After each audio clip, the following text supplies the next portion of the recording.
Yeah, that's fine. Okay. Okay. Hi, everyone. Welcome to Test Generation 1. So we've got 3 talks in this session.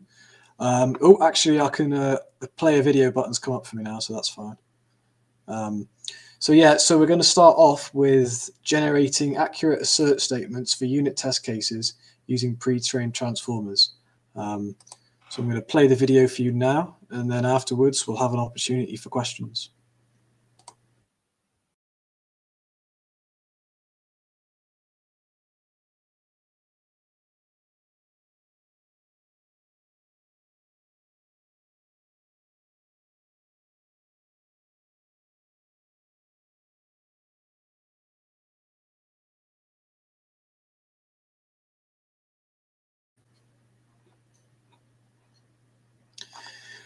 Okay, thanks so much, Mikkel, for that video. So I now open the floor to questions. If you have a question, please feel free to type it in the chat box, and I can read it out. First of all, are you here, Mikkel? Is your mic on? Can you hear me?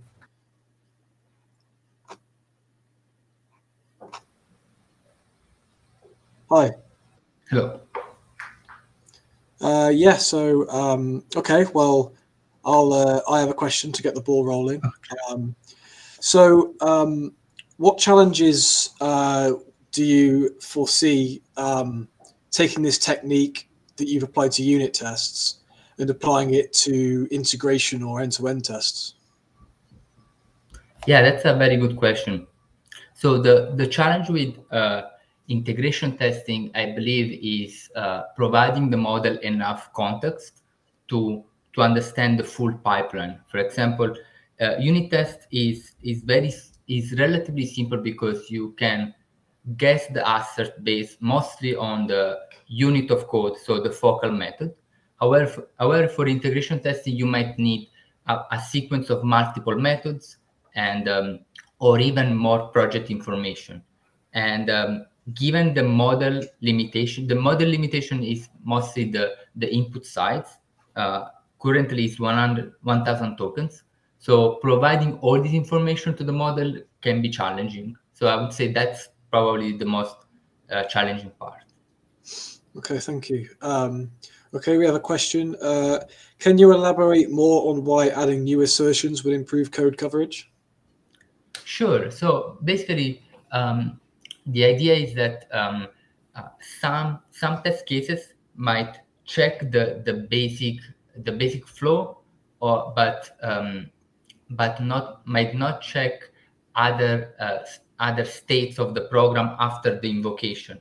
For example, a simple asset could check the result of the method call, but we could also check the state of a variable with a getter or a setter, or like a public variable.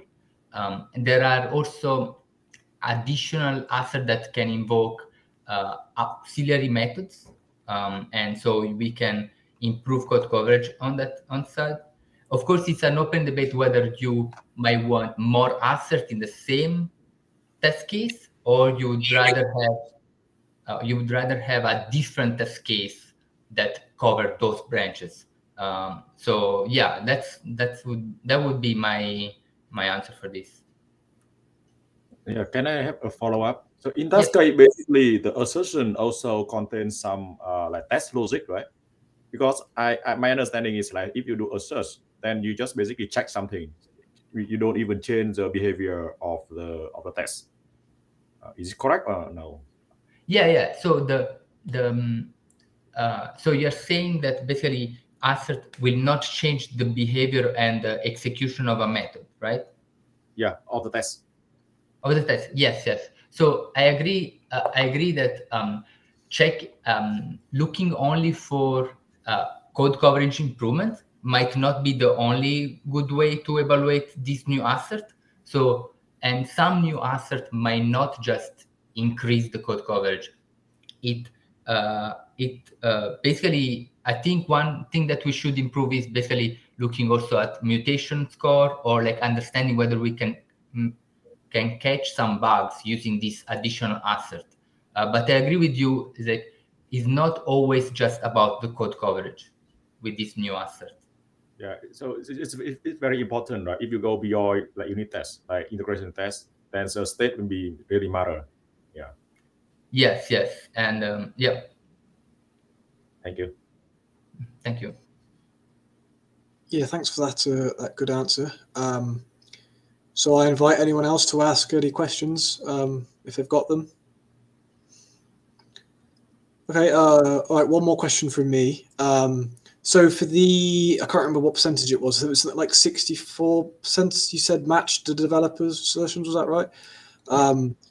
And of those that didn't, you said that some didn't match, but they were equivalent, right? Yes. So of the ones that didn't match and they weren't equivalent, in what ways would they differ? Yeah, so with what we found was like they were checking different things that what the developer would check. Would check maybe like public field rather than the result, or completely, or maybe completely miss the objective of the test case. So that's why we didn't really count those ones, but yeah, I think most errors come from checking different things that the developers did not intend to check. For example, like public fields. Okay, great. All right, thanks a lot, Mikkel. Thank you. So we'll now move on to our next talk, which is leveraging code test co-evolution patterns for automated test case recommendation.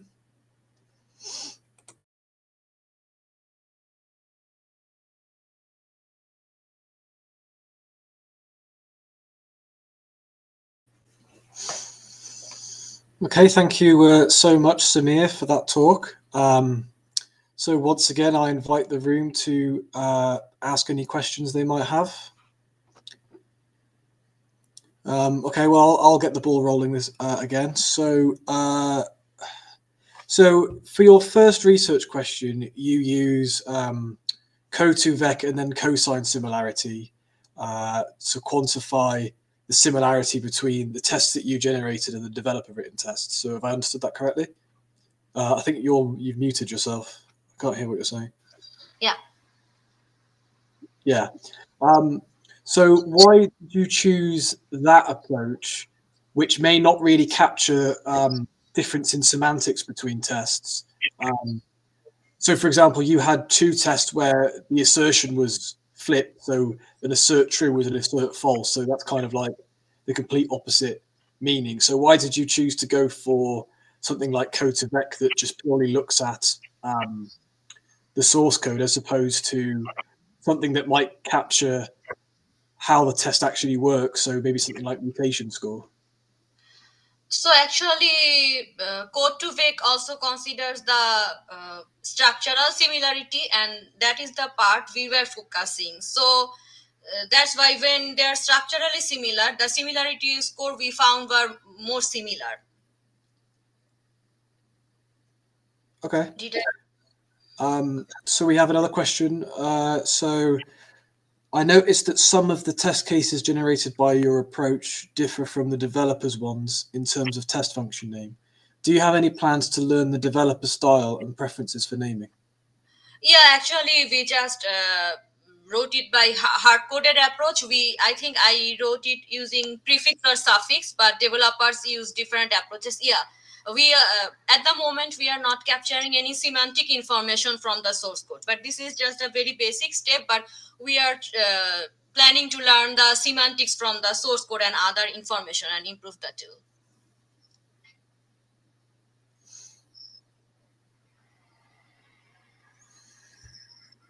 Okay. So how would you kind of envisage that this would then be used by developers? Could you maybe hook it up to a continuous integration system so that it runs every time the software changes? How do you kind of visualize it having an impact? Okay, currently it's a Python-based tool. What we are planning to do, develop some plugin to integrate when developers are writing some new source code. Then we might be suggesting some test cases by developing some plugin. That is our next plan. Okay. Okay. Do you think programming language has any influence? Actually, the one thing is that we only evaluated it. We got the statistics for Java based, but the approach will still be same. But we don't have the statistics for other languages. So if we want to generalize, we want to conclude that it is not program specific. We have to have the statistics. But currently, we only have done it only Java based. But if the statistics shows us that it is valid, the tool will not be program specific, language specific. The basic approach will also approach will be the same. Okay, great. So if there's no more questions from anyone else, I'll just give it a minute or so.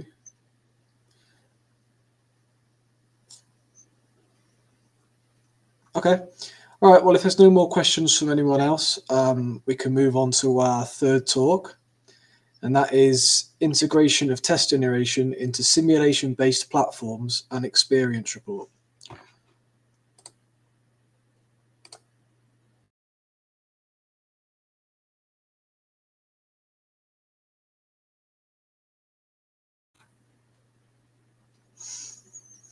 Okay, thank you so much, Luca, for that really interesting talk.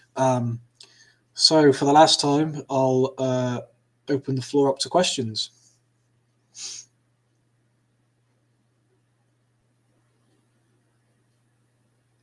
Oh, by the way, Luke, I think you're muted. It should work right now, or? Yeah, I can hear you now.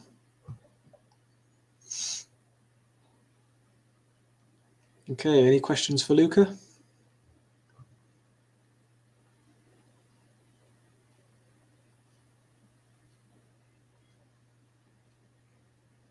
We'll just give people a minute or two.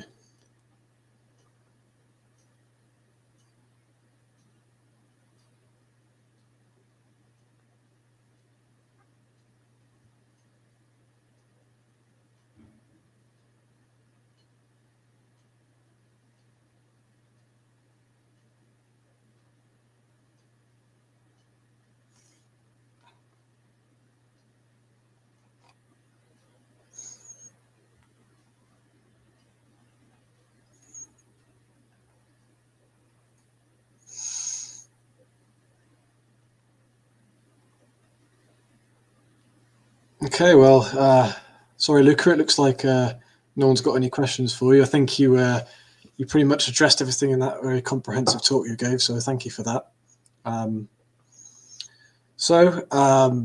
Unless there's any last-minute questions, we'll move on to our final talk, which is NSF solicitation on sustainable computing.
I'm here to promote my the event in the main conference of the site.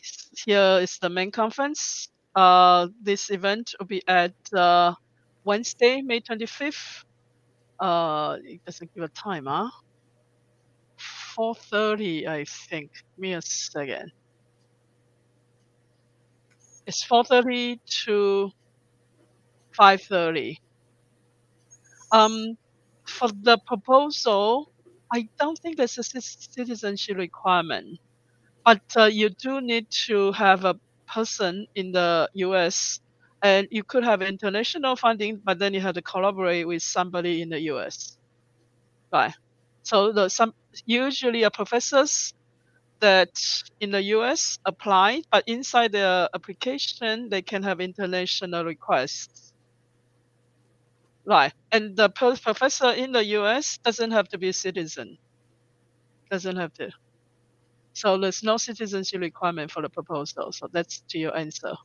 But you do need to have a US university collaboration. Make sense? Right. So we do have a lot of international collaboration. Any other questions? Okay. If it's no questions, please try to attend this section for 1 hour. We're going to talk about it and discuss this in more details. Right, and here it's my email address. If you have any question you want to reach me, I put it in the chat. And the section in the main conference, it's Wednesday, May 25th, 4:30 to 5:30 at the room 303. Yes. I will just reuse the webinar slides, the one we did in May 4. Right. Sounds good? Any questions, comments? If not, thank you. Thank you for giving me the time to talk about this one. Yep, thanks so much for that. So I think we've got a couple of minutes before this session is actually scheduled to finish. So perhaps if anyone's got any questions about any of the papers that have been so far, maybe now's the time to ask.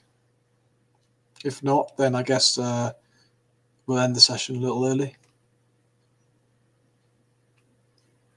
Yeah, I think we can end the session early today. And that will also conclude the conference day today. Yeah.